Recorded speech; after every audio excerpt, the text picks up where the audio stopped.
마법사와 딜루아즈. 마법사는 딜루아즈의 말을 가만히 듣고 나서 대답했습니다.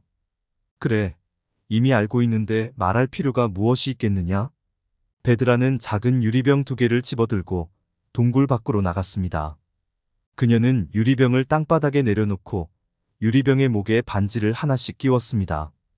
그 다음에는 커다란 책을 펼치더니 무엇인가 주문을 외워댔는데 그녀가 주문을 외우자 한 유리병에서는 불꽃이 치솟았고 다른 유리병에서는 검은 연기가 피어올랐습니다.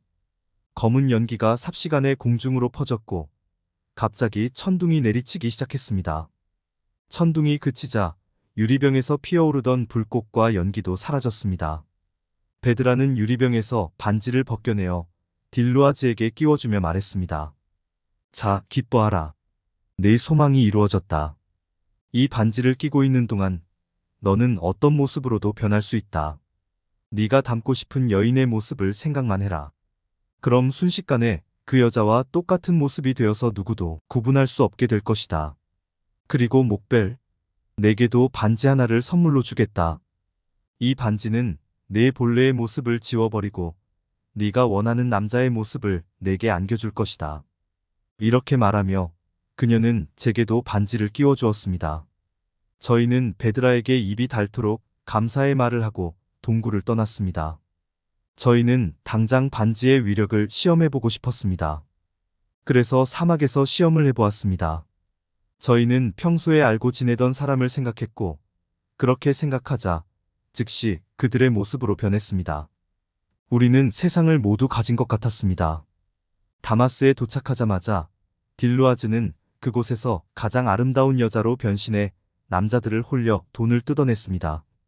저도 조용히 지낼 수는 없었습니다.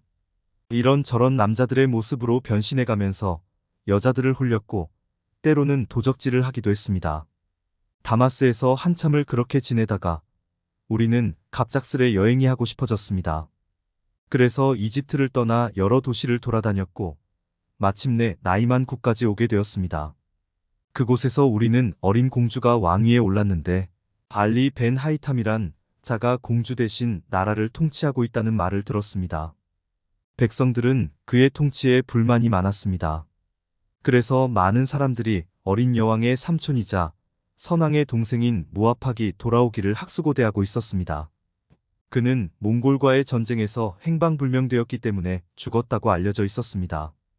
저희는 그 소문에 귀가 솔깃했습니다. 딜루아즈가 제게 말했습니다. 이번 기회에 왕이 되어볼까요? 당신이 무아팍의 모습으로 변신하면 되잖아요. 그래서 저는 무아팍이 되기로 결심하고 그때부터 몽골과의 전쟁 상황을 알아보기 시작했습니다.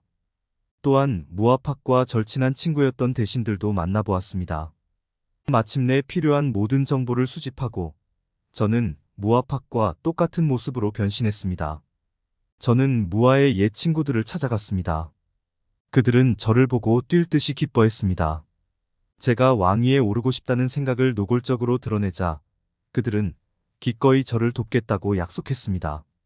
그들의 약속은 헛되지 않았습니다.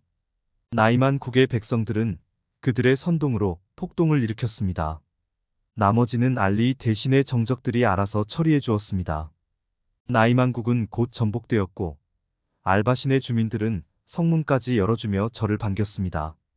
그때부터 저는 나이만국의 왕이 되었지요. 저는 어린 여왕을 죽여서 후환을 없애고 싶었습니다.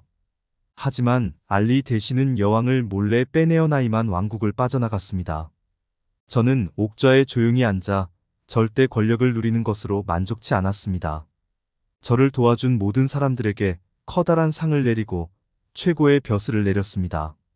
또한 모든 백성에게 제 명령에 복종해야 한다고 선포했습니다.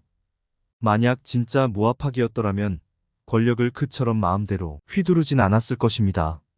어쨌든 저는 딜루아즈와 무척이나 행복한 삶을 살게 되었습니다. 그녀도 세상에서 가장 아름다운 여인으로 변신해서 왕비 노릇을 톡톡히 했으니까요. 저는 백성들에게 그녀를 어떤 왕국의 공주라고 속였습니다. 몽골과의 전투 후 피신했던 왕국의 공주라고 말입니다. 그녀는 궁전의 가장 화려한 방에서 지냈습니다. 뛰어난 재능을 갖춘 하인들이 옆에 있어서 언제나 즐거운 시간을 보낼 수 있었습니다. 그런데 저희가 그처럼 즐거운 삶을 살고 있을 때 폐하의 사신들이 갑자기 들이닥쳤습니다. 그리고 폐하께서 나이만 국의 공주와 결혼했으며 제가 왕위를 그녀에게 돌려주지 않으면 전쟁을 선포하겠다는 말을 전해주었습니다. 저는 폐하의 협박을 무시하듯 오만을 떨었지만 사실은 겁이 나서 미칠 지경이었습니다. 폐하의 사신들이 떠나자마자 딜루아즈와 저는 머리를 맞대고 의논을 거듭했습니다. 상당한 시간을 숙고한 후에야 폐하와 맞서기엔 저희 힘이 부족하다는 사실을 깨달았습니다. 결국 저희는 왕권을 포기하기로 결심했습니다. 하지만 저희는 폐하와 나이만 국의 공주에게 복수하고 싶었지요. 폐하께서 저희에게 부당한 강요를 했다고 생각했기 때문입니다. 그래서 저희는 폐하와 공주의 모습으로 변신해서 복수를 감행했던 것입니다.